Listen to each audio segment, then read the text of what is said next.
थोड़ा सी वहीं पे।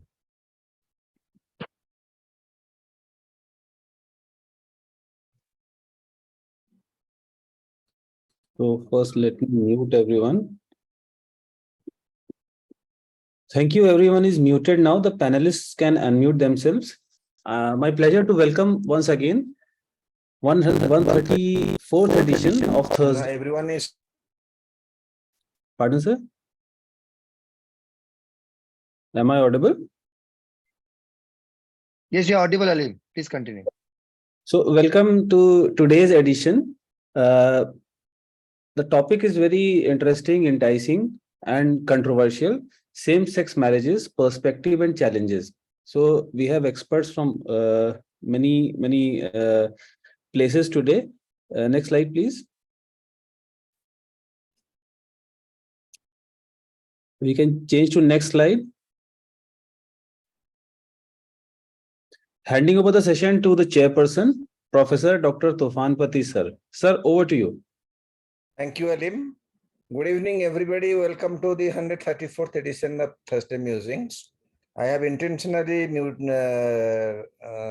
stopped the video of mine because I am in a distant place with very variable internet strength. इसलिए screen share नहीं कर रहा हूँ. I am only speaking. And with me there are two vibrant moderators, as always, the backbone of the musing program, Dr. Alim Siddiqui. Next slide, please. Dr. Amrit Patozasi, Professor of Psychiatry in High-Tech Medical College, Bhubaneswar, and he had been the Direct Council member of IPS. He is President of Indian Psychiatric Society, Odisha State Bench, and Secretary for IPS System Journal. Next one, please. Dr. Alim Siddiqui, Professor of Psychiatry in Lucknow, Eras Lucknow Medical College, now Honorary Treasurer of IPS.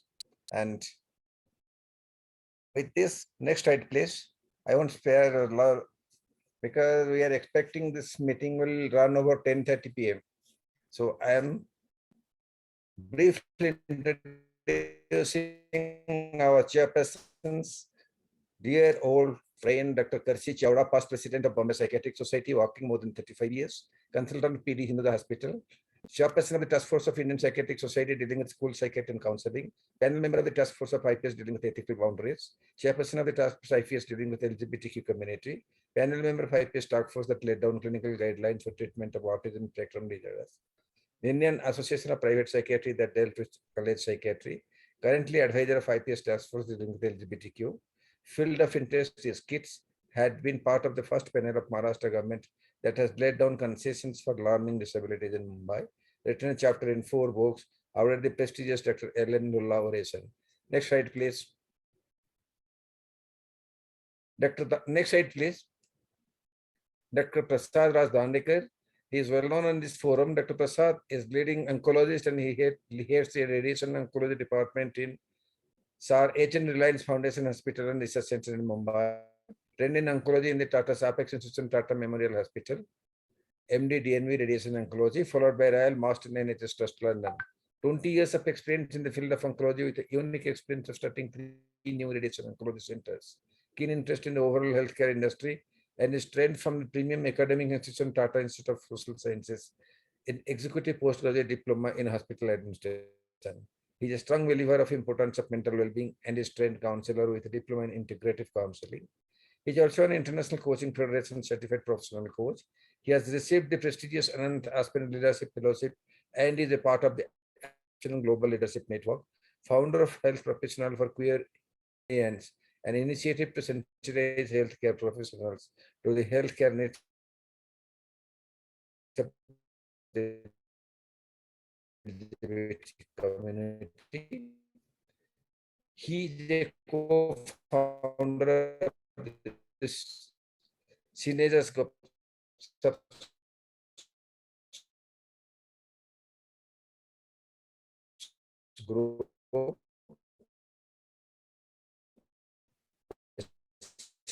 Support group gave men above the age of 50.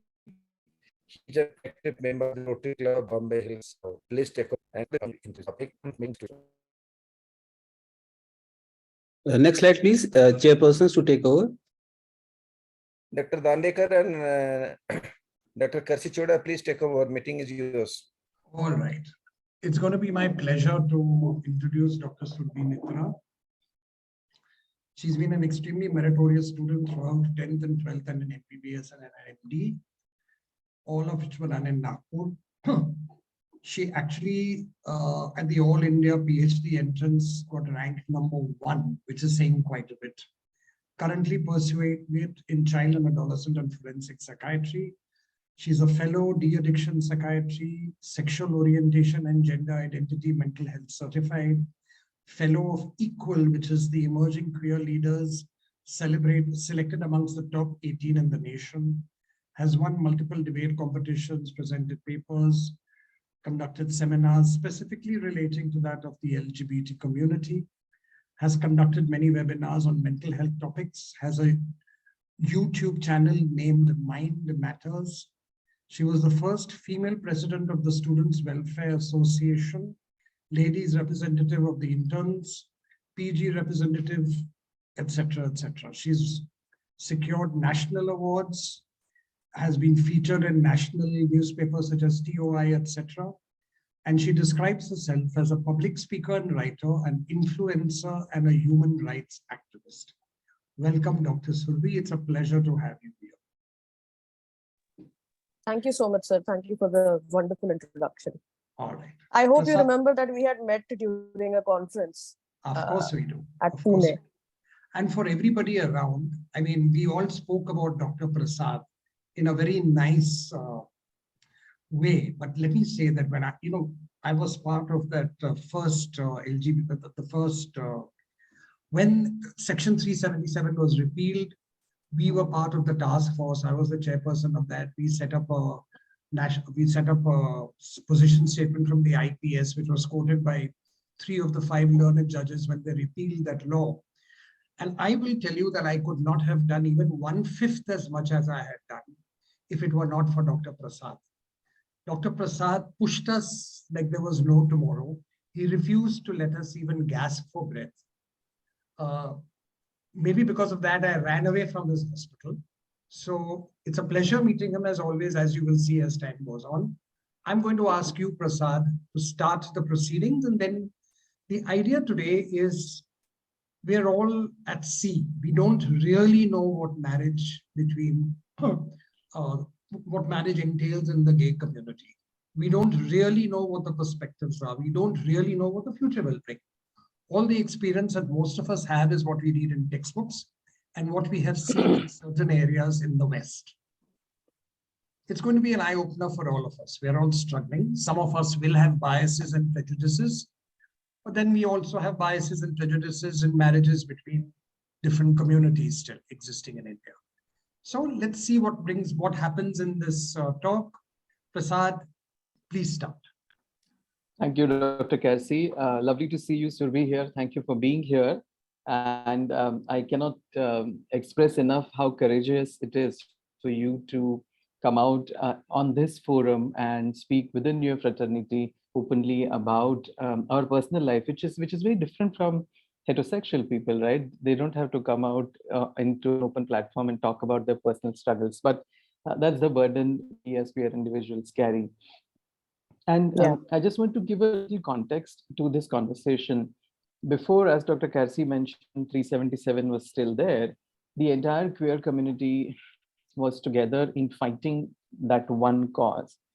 And now that has, that decriminalization has happened. There's a lot of confusion as to what should be the next step. And while many of us, including Surbhi and I, and many feel that the next step, of course, has to be legalization of marriage, I just want to put a perspective that while we are currently talking about queer marriages, there's still a lot more issues that also need to be addressed. So on that note, Surbhi, I would like to welcome you to share your perspective as to what is your view, not just as a queer individual, but also as a woman in a society of patriarchy, you as a woman and you as a woman of alternate sexuality. What has been your struggle? Okay, thank you for the question, Dr. Prasad. See, being a woman has never bothered me, even living in a patriarchy, because somehow in my family I never faced any issue related to patriarchy per se, because my family was very open-minded and non-judgmental since the very beginning, and I am the only child. So I was always very pampered, very loved, very cared for. So I never experienced, the patriarchy that other friends of mine had to experience, other girls and other women had to experience. So that was never a part of my life, and I'm glad to say that. Also, belonging to the alternate sexuality, yes, that was a challenge for me. Even when I come from a very open-minded family or a non-judgmental family, or you can say a family of medical background, it was still a big challenge for me, because even they did not know what LGBTQ was all about.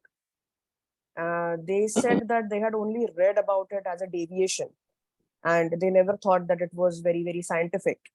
And that is the reason I faced a lot of issue trying to prove it to them that uh, it is absolutely scientific, it is absolutely natural, it is absolutely normal.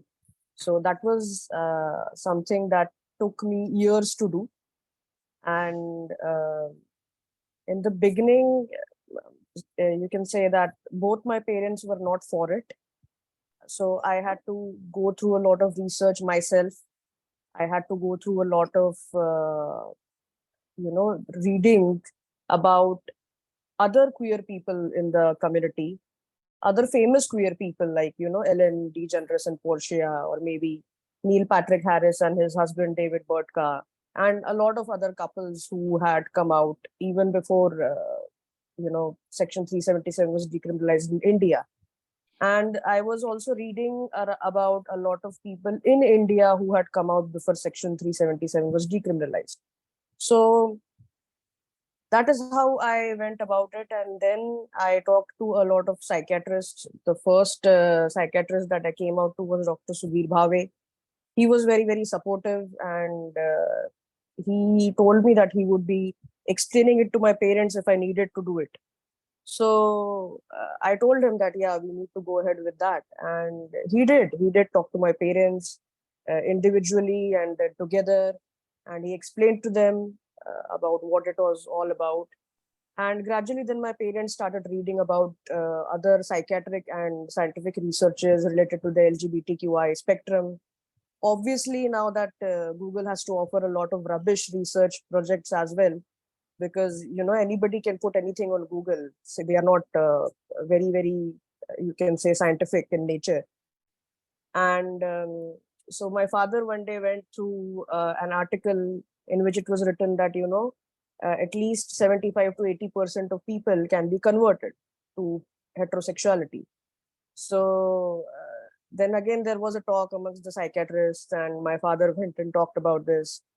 He even told me that you can convert yourself to heterosexuality. So the first thing I told him that even if it's possible, I did not believe that it was possible, obviously, but I told him that I don't want to do it. I am happy with who I am, and I am very, very contented and satisfied with the person I am, and I am happy with this queer life, and I don't want to change myself to heterosexuality, even if it's possible. So he was quite disappointed, but he still went ahead and talked to some psychiatrists, and they also told him that, conversion practices, not therapies, conversion practices are absolutely banned. They are illegal, they are immoral, they are unethical, and they cause a lot of harm to the individual. So do you want your daughter to be mentally depressed? So then he understood that, he loves me way more than putting me through all of this, especially conversion therapies. So that is how he learned about it. And then my mother came around. Earlier, honestly speaking, on this platform, I want to be very honest. Earlier, I had to take a lot of abuses from my mother. Lesbian term was being used as an abuse at my household if ever she got angry at me. So yeah, so all this I had to face. But when it came to my friend circle, when it came to my social circle, I honestly did not have to face much. My friend circle was very supportive. My social circle was quite supportive. and they also helped in explaining it to my parents. Gradually, my parents came around, and moreover, my father came around. He told me that ultimately what it is that it is the love that I have for you. I don't want you to change. And now I understand that you cannot live with a man as a husband. You can probably live with a man as a father, as a brother, as a friend, but not as a husband or as a partner. And I told him that this is exactly what I'm trying to tell you. So he understood that point of view, and now they are completely supportive. I have a huge supportive circle, even in my relatives, because as I came out to my parents, they started explaining it to my relatives as to how it is. It took time for them to come around as well, but they did. They did not take much time, but they came around. Because obviously, unka bachcha nahi hai na, unka bachcha nahi, so it doesn't matter. It's just in the relation, so it's okay. So it was. They were okay within a week or so. Yeah, so that's the story about this alternate sexuality issue that I had with the family. Please, so I'm the going to- love triumphed everything. Yes, Yeah, Dr. Kersey. I'm just going to intervene a little bit over here. We are actually extremely privileged in that the other person who's chairing, which is Dr. Prasad, himself is living with his partner since how many years now, Prasad? Almost 18 and a half. Yeah, so you're a Buddha in that family. So now, if we are looking at you and the way you're living, just as a small diversion, would you think that Surbi obviously faced an enormous amount of backlash. She had people who were not very nice to her. The word lesbian was used, as she says, almost like an abusive word. Did you ever face any of that when you came out? So, Dr. Kersey, I want to give a perspective on this platform. Everybody who has joined on this platform is extremely privileged and the creme de la creme of society. So, like Surbhi, I also didn't face many problems. I had problems at home. My mother took a long time to come around. But I didn't really face major issues except one incident where a colleague of mine actually did a lot of homophobic ranting, and it was quite awful. But what Surbhi and I represent here is not the true India. The true India is horrifying. True India is full of queer suicides, queer torture, forced marriages. I would say nearly 99.999% of lesbians and 99.5% of gay men are married to the gender that they don't want to get married to.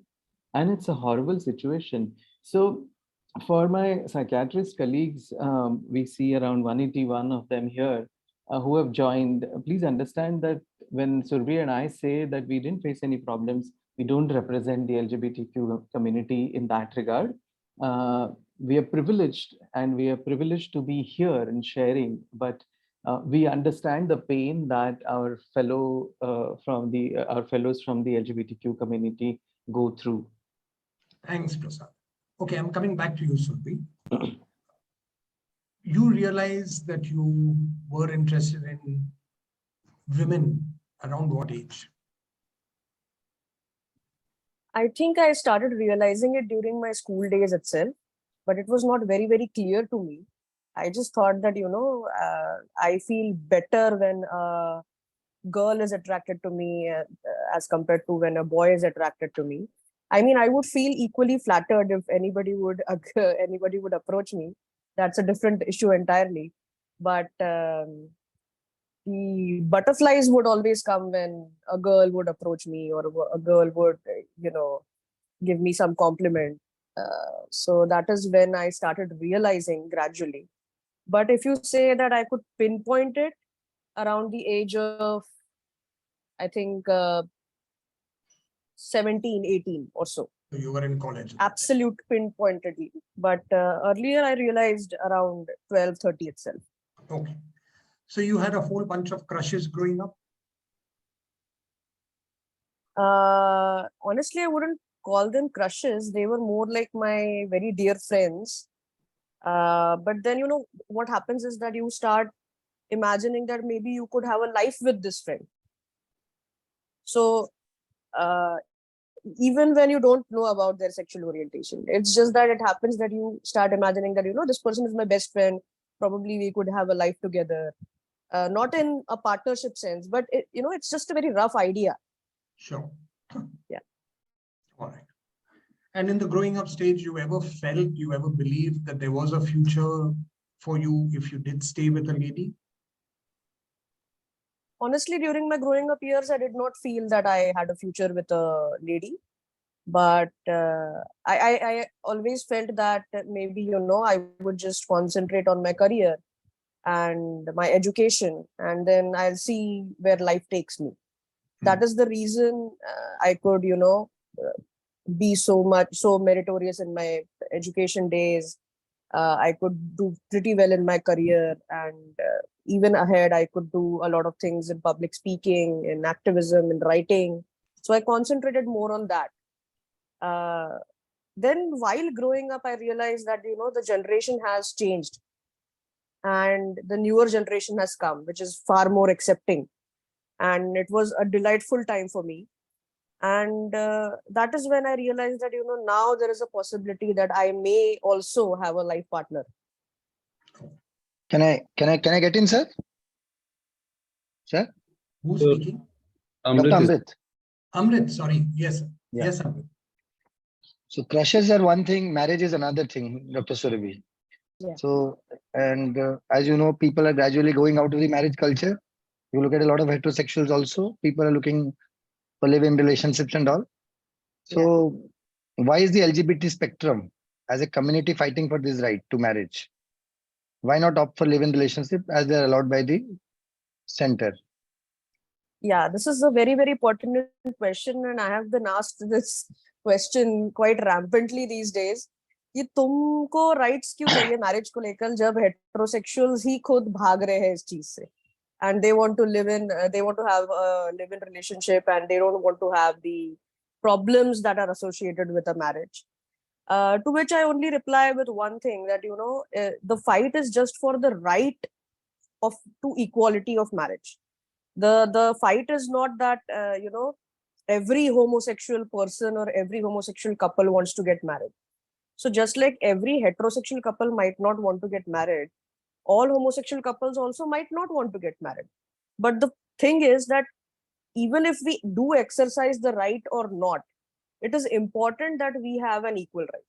So that is what it is about. It is about equal human rights, not whether we would get married or not. Amrit, I want to just add a little bit to this, and I completely agree with Surbi that it's about me choosing whether I want to marry my boyfriend or not, or just continue as status quo. But the important aspect here is not just their right to marry, right? There are legal implications. So, for example, tomorrow if I fall sick and I'm in the ICU, who's going to decide when to pull the plug? I want him to decide, but who's he? He's a friend. He's not even going to be allowed inside the hospital. Absolutely. I cannot buy a house together with him. I cannot take a loan together with him. We cannot open a joint account. I mean, now some banks have allowed it with great difficulty. So inheritance is a problem. Adoption is a problem. Surrogacy is a problem. So we cannot do anything except from cohabiting. We don't have, and what happens is the heterosexual community, men as well as women, these rights are taken for granted. So you don't even realize, you don't remember that you have, when you work in an organization, your wife has equal rights, she has health benefits. Or if you pass away, she is going to directly inherit everything that you have. Now, these are things which are taken for granted because marriage is a social contract. Now, we don't have any of this support. We are completely at sea. I have seen horrible things like a young partner passing away. A partner who has been with him for 10 years was not even allowed to attend the funeral by the family. That is the fight we want to fight. And that is why we need a legal framework. We want the law to support us to saying, okay, this is recognized by law and this is why it needs to be there. Yeah, we never even realized earlier that one marriage certificate could bring in so many rights with it. So it is taken for granted, as Dr. Prasad said. And that is something that we do not take for granted. And we want those rights. Basically, this is what I wanted people to hear also. People are asking why. So I think they need to know that these things are the most important things. Thank you. Okay, I'm going to also ask you something. I'm going to play the devil's advocate and say, I'm Indian. The Indian culture does not allow it to happen. Why should we change what goes against the law? Either or both of you can respond. So Section 377 was a British colonial law. It was never an Indian law per se. It was never in the Indian constitution. So when we happened to go for independence, that is on 15th August 1947, if you remember, there was a part in history which said that we had to hurry up to make the constitution because we needed independence on that particular date. So a lot of sections were directly taken from the British constitution into the Indian constitution, one of which is section 377.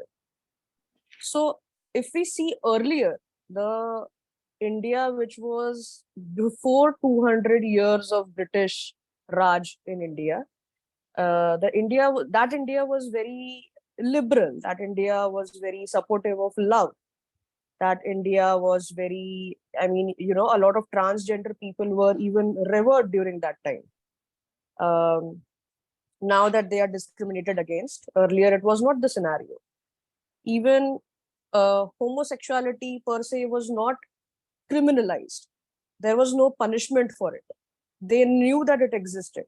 So when these invasions happened and we had different invaders coming in, the laws kept on changing. And the generations passed through these, they started thinking that these laws are correct and these things are a crime. That is the reason it was accepted that 377 needs to be criminalized. All these things need to be criminalized. So I would answer to this that the original Indian culture is very liberal. It is very fluid. And if we also read a lot of Devdutt Patnaik's work, who is one of the very well-known mythologists in India, as I think all over the world as well, he has also said and he has also written a lot of things about this as to how homosexuality and the LGBTQI spectrum and the trans people were revered and accepted earlier. And he has even written a separate book on how homosexual marriages can be conducted in India according to the Hindu rituals. And he himself came out to be gay when Section 377 was decriminalized in 2018. So yeah, when all these things happened, I think I answered even on one of the BJP leaders was asking me the same question that, this is not in our Indian culture. And he was literally shouting his lungs out. And I had to explain to him all these things that I just did. And so I think, yeah, the original Indian culture is very liberal. The Puranas, the Vedas are very liberal and fluid. And they have always supported love over anything else.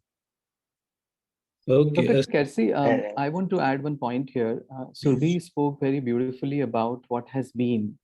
I want to ask you a question. When you ask about Indian culture, what is Indian culture? Indian culture is a reflection of the society, and we represent 10% of that society. So where does the question arise that should we be a part of it? Should we have equal rights? We of course should have equal rights. We are part of this society.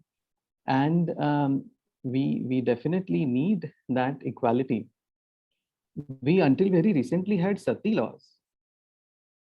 Two intercaste people, interreligion people couldn't marry until very recently, till as recently as 1960s. So the legal system in India has taken right steps in the direction of changing the law as a reflection of the change in the society. And we are continuously changing laws, right? You have now all sorts of laws related to internet and all sorts of things are happening. So definitely the law needs to change. The society is changing very rapidly, as Surbhi said. So the law needs to catch up. And when the law catches up, the society will change even faster.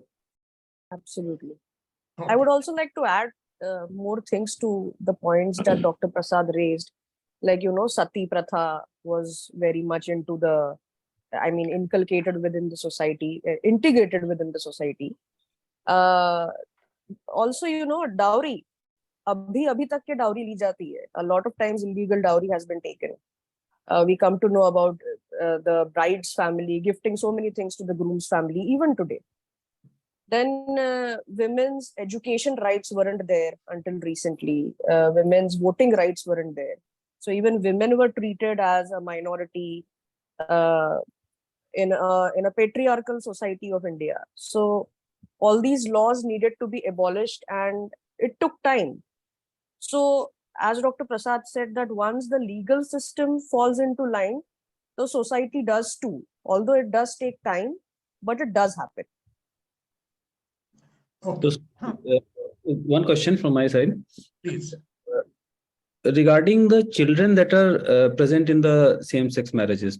So what are the issues that they have to deal with? How does it compare with other heterosexual couples? So mental health of a child, what are the issues specific to this arrangement, or is it just a taboo that is being propagated? Surbi? Yes, so it is definitely a taboo that has been propagated. There have been a lot of researches in the US, in Australia, and in certain European countries. And there is a good article in Wikipedia named as LGBT parenting. It has taken under consideration a lot of other researches, medical researches that have been properly conducted by doctors and mental health professionals. So they have mentioned that the kids of homosexual couples are psychologically equivalent to the kids of any other heterosexual couple. So there is no aberration per se. So earlier it was mentioned that, their psychology will be affected. Who will they call a mother? Who will they call a father? So it is very simple. As in a homosexual marriage, we refer to each other as husband, or wife, wife. Similarly, they would be referring to the parents as mother, mother, and father, father. I don't think there is anything earth-shattering in this. Also, I would like to add that these children in India may face issues when they go for schooling, if this is not legalized. So coming to this, if marriages are not legalized, the child may be bullied, Arey, teri to do maaye hai, tere to do pita hai, things like that. So the child may get bullied, and that is how the child may get psychologically affected. But being a child of a homosexual couple, it will not affect the psychology of a child. The child will grow up as naturally and as normally as any other child. Yeah. Surabhi, you feel that in a homophobic society like ours, the child will grow naturally? That is what I added, sir. That socially, these children may be bullied in school. But if this is not legalized, the bullying will be more and more. You think if it is legalized, the bullying will be less? Do you It feel will so? at least be a start. At least it will be a start in the change in the society. I'm not saying that it will happen within a year or within 6 months. It will take years to happen. But it will happen only if it is legalized. Okay, I'm going to intervene over here. For you to have a child in a same-sex marriage, you have to adopt. Is that what you're looking at? See, our couple being of 2 women, we can even get pregnant by artificial insemination. So that is one option for us. But other options are definitely adoption and surrogacy, which we plan to mention in our petitions, that but they right should now also be it's legalized. legally not allowed if you have two women or 2 men as a couple. Are they allowed to adopt? Is it So, Dr. legally Kelsey, No, only a single man and a Only a single woman single can adopt. Yeah. only yeah. a single man, and a single man can only adopt a male child, and a woman can adopt. But if you look at a single man or a single woman applying to adopt, their petition, their form will be at the bottom. They will not get any preference. And as Surbi mentioned, that if suppose me and my partner adopts a child, and if I am the primary parent on paper, he is not anywhere in the system. So the child doesn't really become our child legally. So that's another struggle Okay. to go through. Which is again something that a lot of people, so please, I am an ally, you know that, but I'm going to play devil's advocate. Yes, Same I'll here, be same very here. happy to come to your weddings if you ever do invite me. But bottom line is, I'm going to play devil's advocate. So if you're looking at this, where would it end? I mean, it becomes first, we kind of said it's not a criminalization of, I mean, it is not a criminal act. We said it is not a mental illness. Now you're saying let's legalize marriage. Then it'll become let's legalize that you can adopt. Then something else and something else and something else. Is it? And that's what a lot of people are also saying. You legalize one thing and you're opening the windows and the doors to another 100. I don't think it is bad, but a lot of people do. What is your reaction to this? No, Dr. Karsi, I don't think it is that way.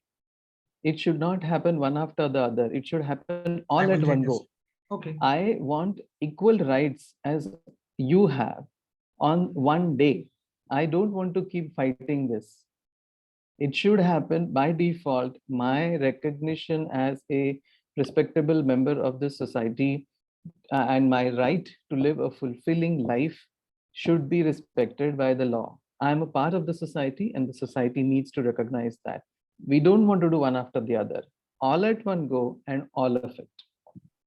And not because I'm an activist or, it's just natural. As in, if anything, like, for example, uh, any minority that has gained, like what should be mentioned of women getting voting rights. Imagine if you had done things like only women who are married will vote first, or only women who are graduates will vote first, or only women who are, it doesn't work that way. You have to recognize that whole person as a respectable, productive member of the society and give them the same rights as any other member has. Fair enough.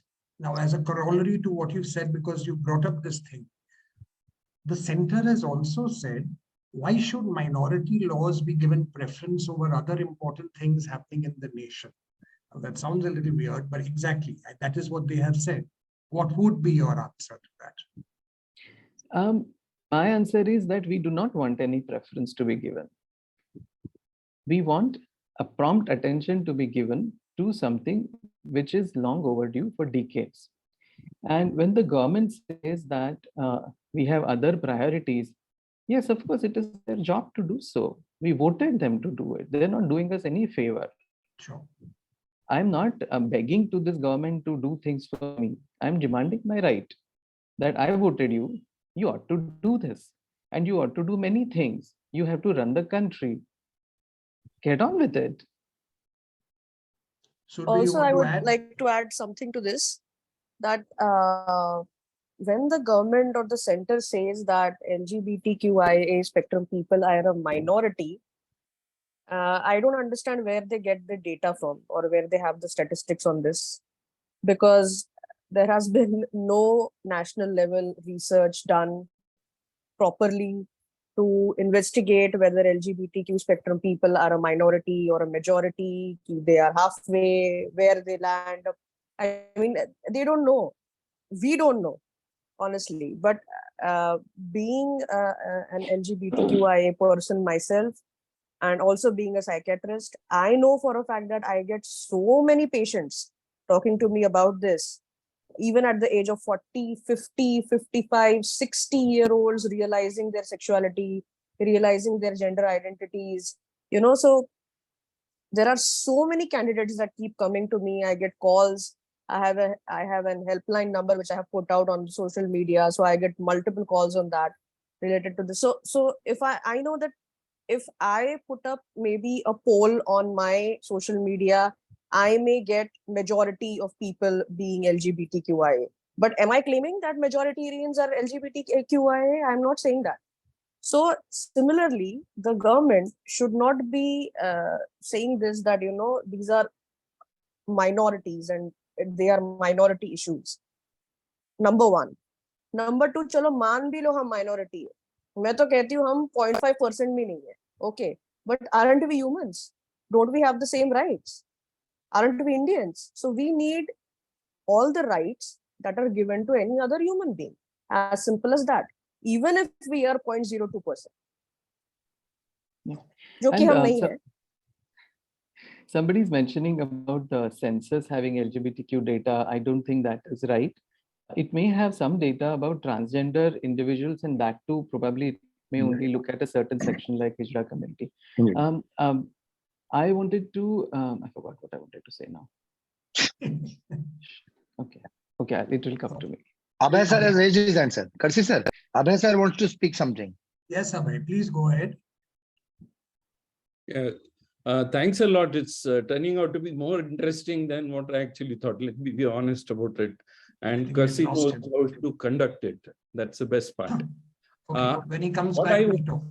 What I want to know from Surabhi is, as individuals, you just take us as individuals now. Don't take us as mental health professionals or anything. What do you look for in the society from people like us? That is one part. Secondly, we also represent a society called Indian Psychiatric Society. So what do you look for from the Indian Psychiatric Society? Can you tell us a few things about that? Yeah, so the first question, that is only look at us as a society. So I would say what I expect is complete lack of homophobia. There should be no homophobia at all. And I think there should be a proper understanding or that the LGBTQI spectrum people are as human as any other part of the community or any other part of the society. And we belong here. We are not aliens. And the kind of support that I received from my own society. See, I use the word my own society because the society that I build around myself is my society. So I am not going to go around talking about कि US में that particular इंसान मुझे support करता है कि नहीं. I don't care about it. What I care about is what my people think about me, what my society per se thinks about me, which also brings in the Indian Psychiatric Society undoubtedly. Now, adding on to the Indian Psychiatric Society, just as it laid out an important statement during the 377 decriminalization, which actually helped the 5-judge bench to make a strong decision about decriminalization. I really hope that this can again go ahead and forward in a way that probably the IPS, maybe after this session, or maybe after more discussions, come out with this strong statement relating to marriage equality rights and also adoption equality, surrogacy equality, all the rights that are there for heterosexual people. The IPS could lead out a good statement about it, an all-round statement, not just as Dr. Prasad said that we don't want rights ek ke baad ek. We don't want to fight a battle for ages together. Maybe in that case, our generation will pass and we won't be able to see the verdict that we actually want to.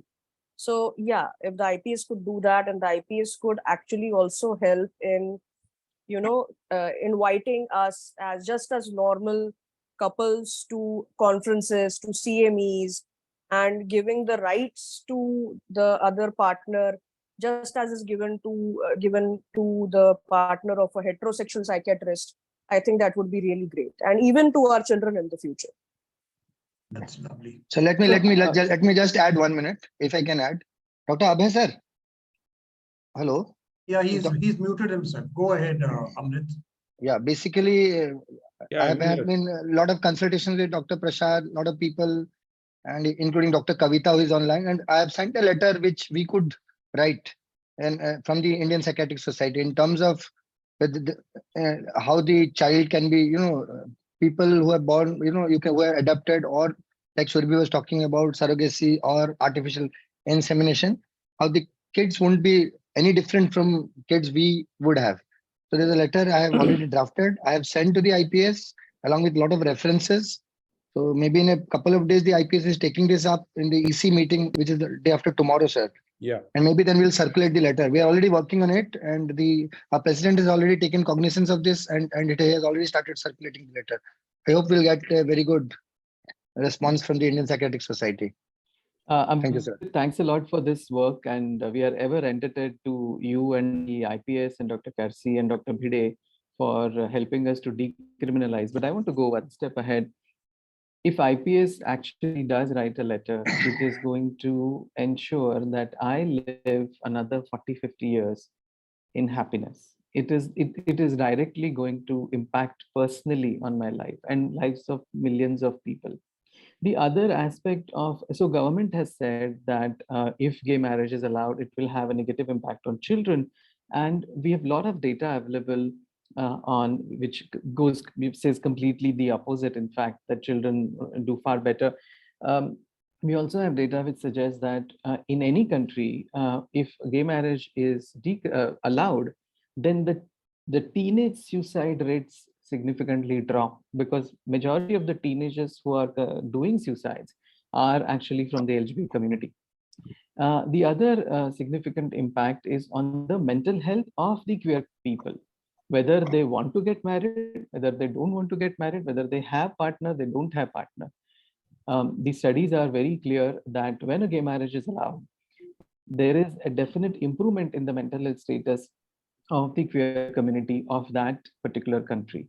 So for the sake of mental health, which is, you are the apex body when it comes to mental health of this country, I think you will make a significant impact on the mental health of LGBT community, which at conservative is 7 to 10% of this country.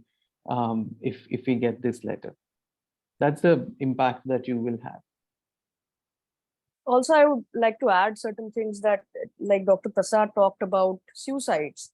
There would be a significant drop in rates of rapes, molestation, sexual assault, honor killings as well. Okay. Now I'm going to go one step further.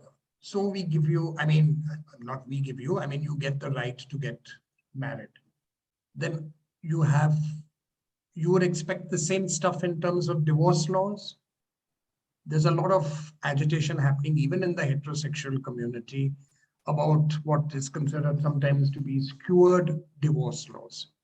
We can see a whole bunch of that happening. It's not necessarily that two people who are of the same sex are going to live happily ever after they get married.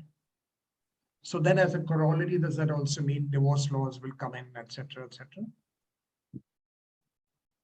Yeah, the divorce laws will have to. Yeah, please, Dr. Prasad, go ahead. So the divorce laws will also have to come in. And see, one of the difficulty, I think there is one of the reasons probably the government also is resisting this, is that once you have gay marriage, they will have to change a lot of laws for everything, right? Your pension, your income tax. So a husband and wife gets income tax benefit, right? So hundreds of laws will have to change. One of them will be also the divorce law. And then currently the way our laws are in the heterosexual marriage, thankfully they are all skewed towards women, to protect women, because the law also recognizes that we lived in an extremely patriarchal society. So the laws are skewed towards women. And I think it is up to the lawmakers then to sort of make sense of this. And it's going to involve a lot of discussion around this as well, as to how do you then make sense of the other laws that will have to change. Sorry, Surbhi, I interrupted you. Yeah, no worries at all. I would like to add another thing, that this is regarding the divorce. I think the divorce laws should be as similar as they are in heterosexual couples. And I really don't think that there should be any major difference. Just as there is a prenup, there could be a prenup in this marriage as well. So I don't see any difference. Secondly, I would like to add that a lot of people also ask this question, ki domestic violence laws या cruelty laws में क्या changes आ सकते हैं? So the answer could be that whosoever is the perpetrator, irrespective of the gender, should be punished. Be it a woman, be it a man. See, even today in heterosexual marriages, even the Supreme Court has said that most of the complaints of domestic violence, that is 498A, are falsely filed. That is, the women have taken advantage of this law, domestic violence law against men. And This has been even in the rape laws. This has been even in the cruelty laws. So this thing is already, I think it should be amended in a way that it also helps secure men. So this should already be amended when it comes to a heterosexual marriage, leave alone a homosexual marriage. So in homosexual marriages, it would be easier because there is no gender discrimination. You can just simply say that whosoever is the perpetrator is going to be punished. Okay. Okay. There is a question in the chat box from Dr. Kuldeep Kaul. What are the laws in other societies, other countries regarding this issue? Any idea So on the that? laws in there are different countries. So for example, UK it didn't allow gay marriages until very recently. They started off with civil partnership. So when I was living in the UK, they didn't have gay marriage actually. They only had civil partnership. And I think then 2013 or 15 May, they allowed gay marriage as such. So there's still there are many shifts happening. I think US, again, each state I think has some different laws, or I mean, I'm not a legal expert, so we'll need to ask the expert. What I want to say here is that we won't be the first country to do it.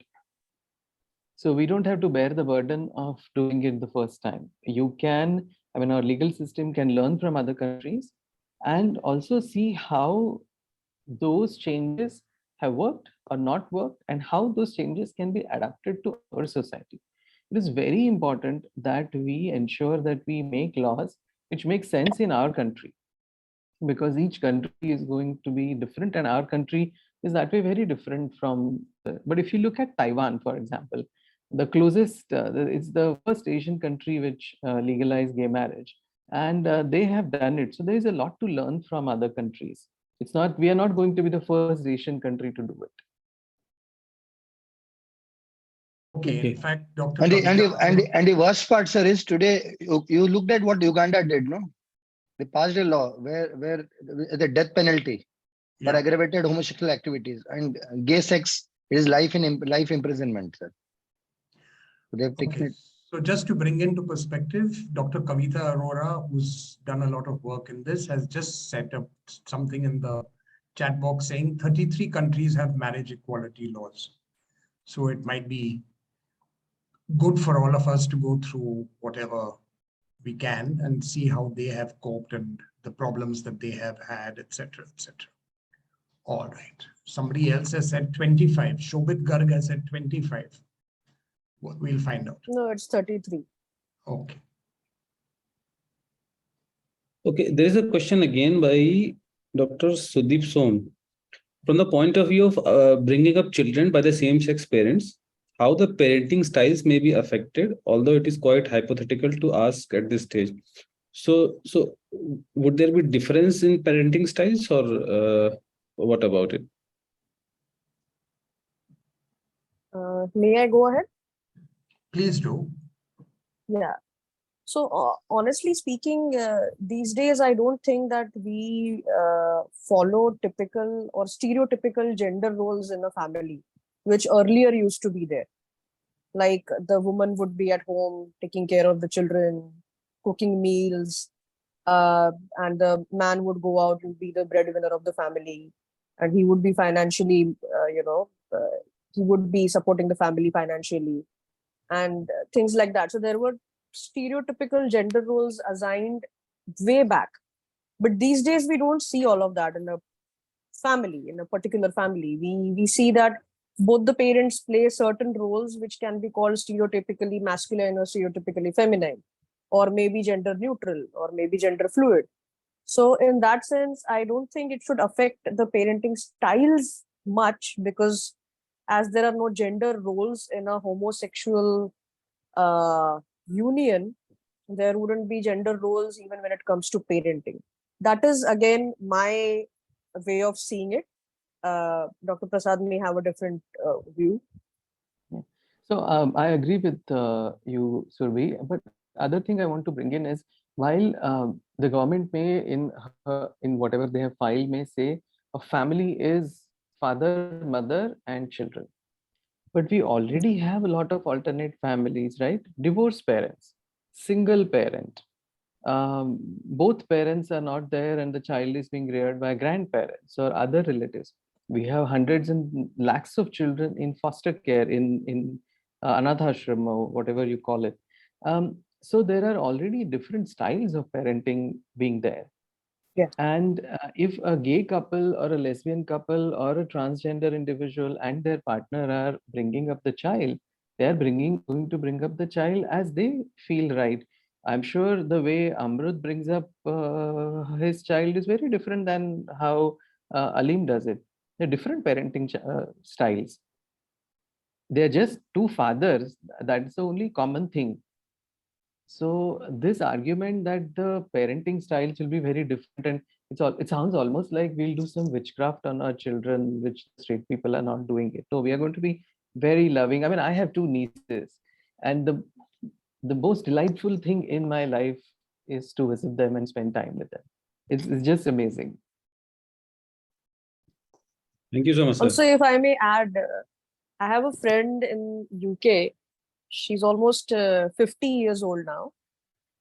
So she earlier was in a heterosexual marriage when she was in India, but she always knew that she was a lesbian. So it was a forced marriage. And she had twins out of that marriage. And after that, once she decided to go ahead with her original sexual orientation, she got divorced and she got the custody of the twins. Then she shifted to UK. She recently got married to her 16-year-old partner just last year, same-sex partner. So, what she says is that, in her words, is that mere bachcho ki to lottery lag gayi because they have two mothers and a father. That is one thing that she generally says.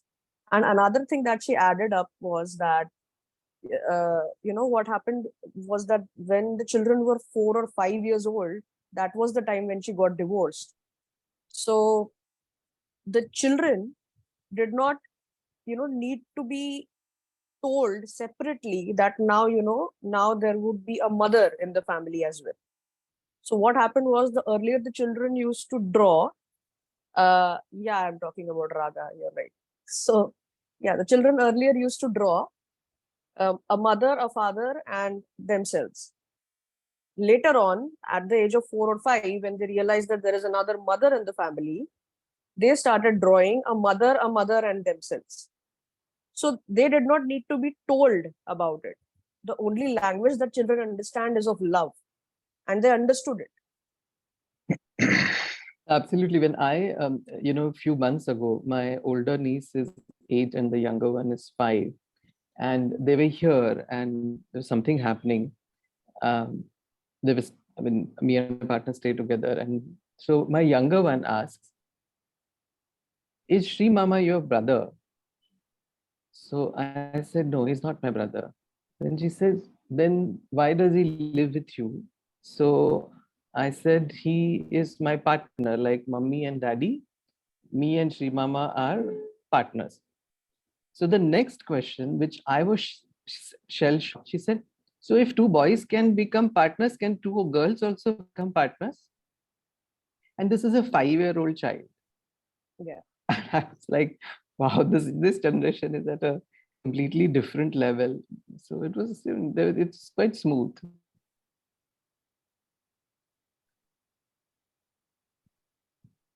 Okay, Amrit, have we covered all the questions in the chat box? One question. And I think today when I was discussing with a lot of people regarding, I have been having discussions with a lot of people today regarding the child rearing practices. Suppose somebody, people don't want the kids to be like gender neutral, let them grow up, then we'll decide whether they are male, female. I think that is one aspect people have been discussing, and 1 or 2 questions have come in the chat box also. That is where I think a lot of problems will start, because and that is the apprehension of a lot of people. So any take on that, Prasad sir or Surabhi? So Amrit, this gender neutral, getting children as gender neutral is something which is not directly related to the conversation of gay sex marriage. I have a lot of heterosexual friends who who are bringing up their children without any fixed gender assigned role. They are just letting them be. And that is a trend that we are seeing, especially in the affluent society in India, the well-educated society in India. If you see the sort of schools that we have in South Bombay, they're very quote unquote the abused word woke. So it is not directly related to the heterosexual or homosexual marriage. And homosexual marriage or gay marriage is again, we then sort of get into this zone of sexuality versus gender identity and gender expression. These are again two very different things. So I think we need to focus right now on a fact that we should focus on equal rights, which is marriage equality. And the other issues are something which I personally feel are not really an issue, because that is something the society is moving towards. If overall the whole society is feeling that we need to bring up children, maybe not in a gender neutral, but at least not gender conformed or confined role. Like, why should we only buy blue clothes for boys and pink for girls? Or why should we buy a car for a toy car for a boy and a kitchen set for the girl? There are simple things that need to be done. And this big terminology of gender neutral, it's just too complicated. What we need to do is it is our responsibility to bring up children to be better human beings and better citizens. That is what we need to do. So let's focus on that rather than putting it into a box and saying, oh, you might do this, oh, you might do that. No, sorry, we're not interested. We're not going to do any of those weird things. Prasad, from your point of view, it is very, very easy to talk like that. But when we are fighting for things from where people are neutral, people are against things, it's very tough. It's like, you understand what you're going through, but your parent, it's very easy to blame your parents that they're not able to understand. But it's the perspective they've grown up as. So it's very, very tough. So also convincing certain people is very, very tough. So there are questions that have been asked, that has been raised. And I think the chat box also, we got 3 questions from that. So somewhere we have to allay those fears also. So that's something which has come up today in my discussions with a lot of people. I've been having discussions the last 5-7 days, and these questions have been coming up. Again, Amrit, we look at the literature. There are studies which have proven that children who are growing in homosexual marriages, either lesbian or gay couples staying together, they are actually academically, socially doing much better. They're also far more attached to their parents. So there's something that those parents are doing right, that their children love them. And this is, mind you, in comparison with heterosexual couples. So there's something happening there. The Indian data, of course, will emerge once we have data. Yeah. Prasad Bose, there is one interesting observation from a member of IPS sent question in a personal chat. When we declared that LGBT spectrum is not a mental illness, then why should IPS come forward in mental health, in promotion, prevention of a population which is normal? So what is it? So very valid question from a larger perspective. Now IPS, as I look at IPS, and I'm sure most of you, IPS is the apex body which is directly in charge of how mental health practices happen in India, which means by corollary, IPS is actually directly responsible for the mental health in India. Why does IPS have a school committee? Why does IPS have geriatric committee? What's wrong with them? What's happening in this? Why do you need to have a special initiative in school? That is because IPS, thankfully for us Indians, recognizes that it is our responsibility to make sure that college children, school children, queer individuals, or anybody who is marginalized gets the mental health support that they deserve. So decriminalization is one thing. But moving forward, what do we do? How do we make sure that everyone lives a happy and fulfilling and rich life? Is by, of course, having a stable mental health. And that is where IPS comes. If IPS doesn't come, who will come? I would like to change that question. If not IPS, then who? So in short answer would be it is health promotion and prevention of possible emergence of mental illnesses. Absolutely. I'm an oncologist, so I work a lot on cancer prevention. And as a part of that, I do a lot of other activities. And one may wonder, but Prasad, why are you talking about vaccines? Why are you talking about menstruation? Why are you talking about tobacco? It's my responsibility, because that is what is going to reduce the incidence of cancer. I'm going to ask Salim. you one more question, which often has been asked. If you're looking at the general population, most are heterosexual relationships. With most heterosexual relationships, most of the kids growing up, if you're using even your census, are heterosexual.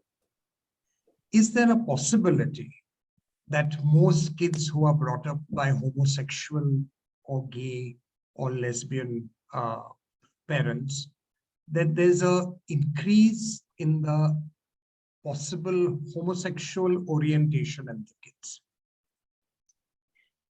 Surbi, do you want to take that question? And then I'll answer. Yeah. Actually, I don't agree with it.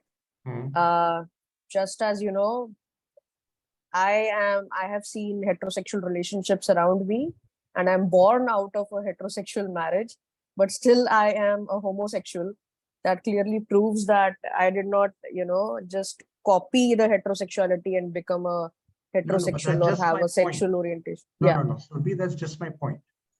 Most heterosexual relationships will land up having children who are mainly heterosexual. There will be few homosexuals, just like you.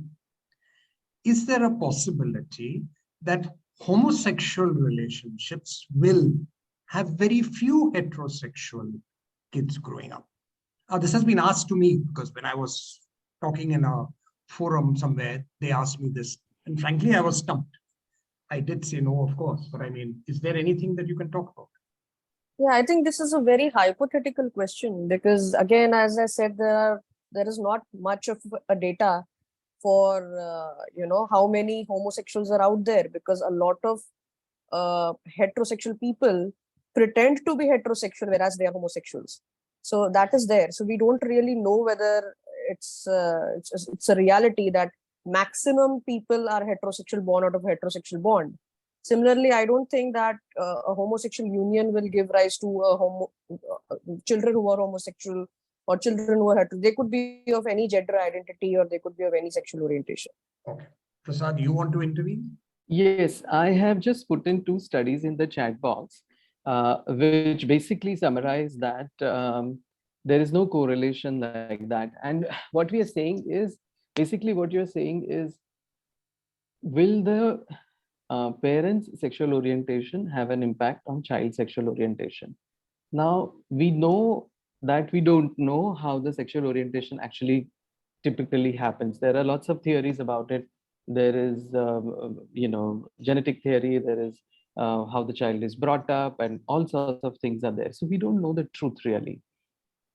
So there's no evidence to suggest that children who are brought up in homosexual families will largely be homosexual. So that's one part of it. And anyway, children are being born in heterosexual families who are homosexual like me. So it doesn't add up at all. And of course, there is data. I mean, I've put in 2 studies just as a representative sample. And for what it's worth, Dr. Kavita Arora has just written, so what if there is? I'd be curious to know what the fear is of more people coming out as homosexual. Thank you, Dr. Kavita, for that very cryptic comment. Yes. Thank you. Thank you. Amrit, over to you. I think, yeah. So final comments, sir. Sir, any more questions? I think we have Hello. covered the chat box and those that were sent to us. So any closing comments from the speakers and chairperson? Kavita, Rohan Surbi. Simon has just written, I want to ask the IPS if there's a list of queer and gender affirmative psychiatrists that those in need can access and circulate. I don't think that there's a list. We had during the time when I was chair attempted to start what Dr. Prasad had initiated in terms of. Prasad, why don't you go ahead about health workers, because you can explain it much So, better. HPQI. Yeah, HPQI. So we basically started off with, I started thinking, okay, let's make a queer affirmative list. And I found a couple of lists which already existed, and I started compiling. It became a little difficult, and at one point I had to give up. The reason was that there was a lot of heterogeneity. So when you say queer affirmative, it implies a certain thing. That means that individual is supportive of the LGBT community. They understand it's not a mental health problem. They are supportive and this and that. But there's a lot of variation. So when I got those lists, I said, I'm not going to blindly copy this list. I'm going to call each and every person and have a conversation with them. I had around 50 calls, each lasting, anywhere between half an hour to 1 hour.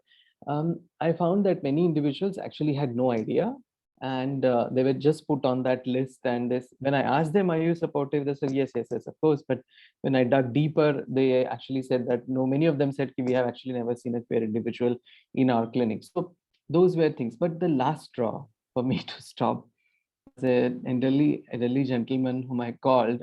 A psychiatrist, very successful, very well-known psychiatrist.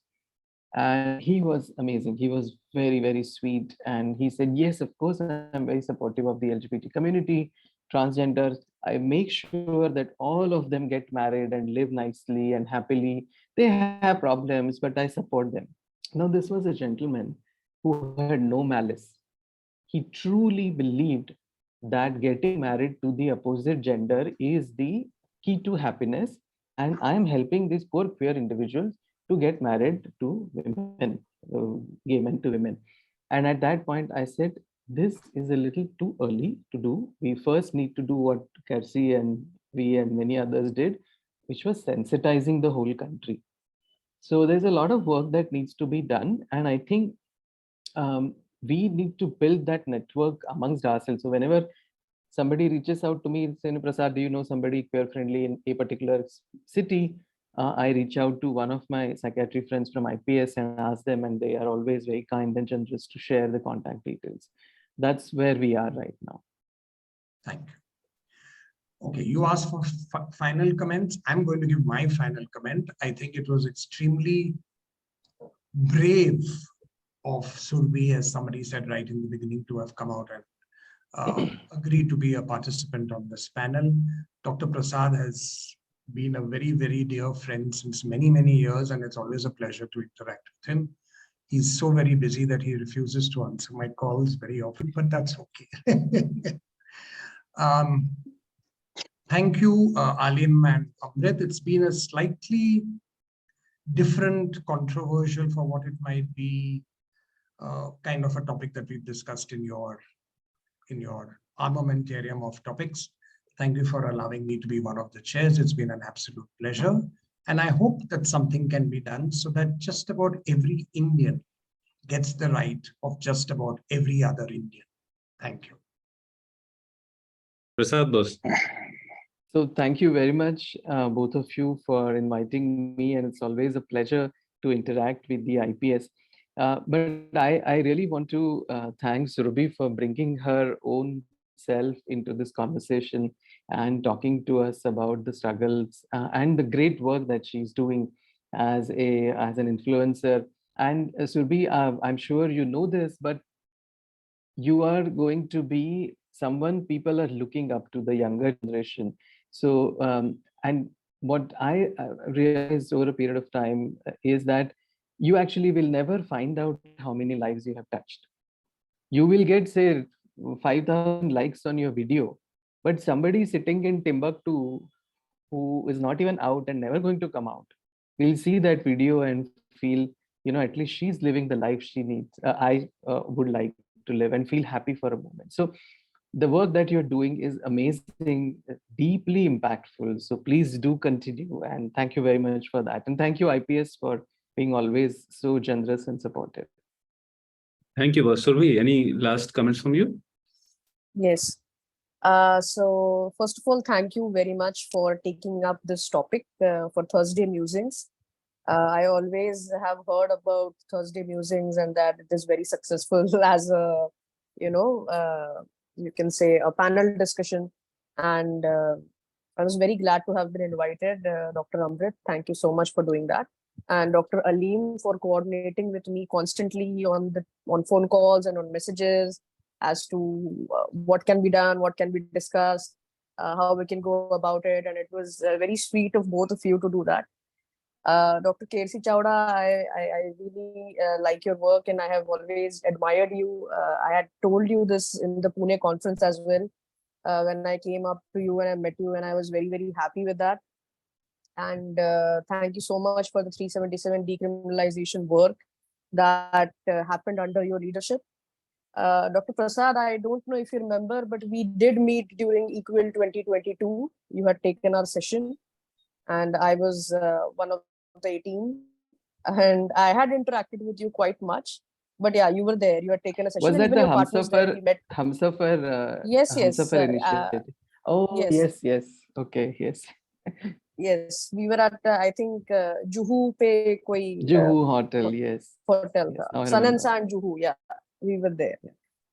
Yeah, so we met there, and I was very impressed by you as well, and the way you spoke about all the topics regarding the LGBTQ spectrum.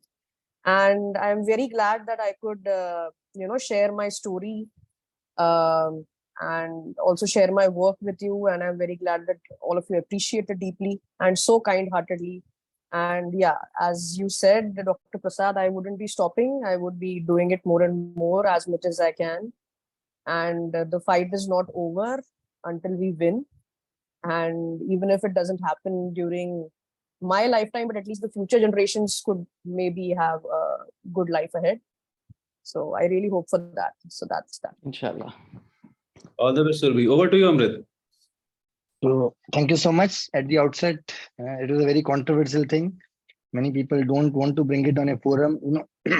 We had issues where we have generated a lot of negativity. But as Dr. Kersi tells me, this negativity will only keep you going. So get on the negatives, get them on board. So this is the only way we can dispel all the negativity. People have doubts in their minds. People have questions. So we were playing the devil's advocate actually, because we wanted you to tell them, and so that people can, because most of the information is one-sided. A group of people speak and the correct information never goes to the people who want it or who need it. So we have been with IPS. IPS has been a very supportive body. They have, within 2 days, they've taken it as an agenda. They're discussing it. They're working on it. Maybe by Saturday, we will have a clear thing about what stand the IPS is going to take about this. We are very hopeful about it. So Rabi, thank you so much coming out, talking about your parents, the way how they evolve, and this is exactly the way parents evolve when they hear about their parents. Children's normal things which people find abnormal. We give them some time, we give them some space, we allow them to get those things into their head. And once one parent accepts it, the second parent is a takeover or a walkover, whatever you tell it. So that's how we work on parents. Thank you, Prashad. You have always been our guiding star. What will I say? Whenever I have needed, you're always there with whatever information, whatever knowledge, whatever things, including making PPTs for us to present. Prashad is such a man. He will make you PPTs. He won't pick Kersi's phone, but he'll always make us a PPT and send it to us. He's that kind of man. Aleem, thank you again for accepting. Aleem and me always have a fight. कौन सा topic, कौन सा speaker, कैसा होगा, कैसा नहीं होगा.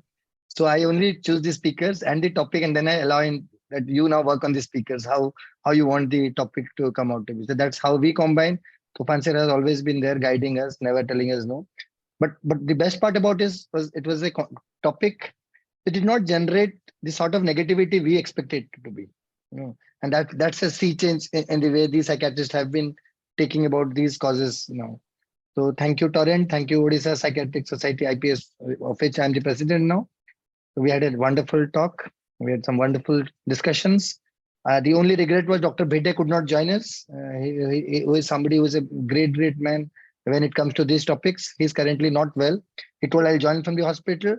Wish him a speedy recovery. Otherwise, we would have had him on board today. So So thank you so much, everybody, for joining. See you again next week with another brilliant topic. Thank you, Amrit. Thank you, Thanks. Jose. Thank you. Bye-bye. Bye. Bye. Good night. And good night. Good night. Good night. Closing the session now.